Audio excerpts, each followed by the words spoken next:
Այս իշխանությունները վերջին 1-2 տարիներին, հատկապես վերջին մի քանի ամիսներին լծված են հասարակությանը համոզելու, որ Ռուսաստանը հիբրիդային պատերազմ է վարում Հայաստանի դեմ, որ Ռուսաստանը հանձնել է Արցախը, Ռուսաստանը մեր թշնամին է, Ռուսաստանը ուզում է ընտրությունների վրա ազդել, Ռուսաստանն ուզում է խլել Հայաստանի ինքնիշխանությունը, վերացնել պետականություն, սրանք ուղղակի ձևակերպումներ չեն, որ ես հիմա ասում, այլ իրենց քարոզչա մեքենայի հիմնական թեզերն են, հա։ Եվ այդ ֆոնին Նիկոլ Փաշինյանը հայտարարում է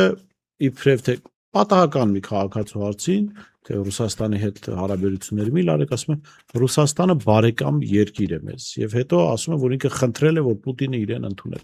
Հիմա այս ամեն ինչի ֆոնին դուք որպես քաղաքացի, ասենք, որպես օբյեկտիվ դիտորդ նայում եք, եթե Ռուսաստանը հիբրիդային պատերազմ է վարում, թշնամի է, ուզում է ինքնիշխանությանը խլել, բայց Պուտինին զանգել, խնդրել, գնալ տեսնել այնտեղ Հայաստանի ներքաղաքական կյանքը քննարկելը ինչ էր։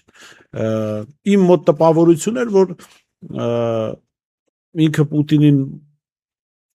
ընդունում է, ընկալում է որպես ավակ եղբայր կամ, չգիտեմ, ընտանիքի հայր եւ թույլատրություն է խնդրում, որ մի քիչ էլ թողնի խաղա ինքը Հայաստանում որպես վարչապետ։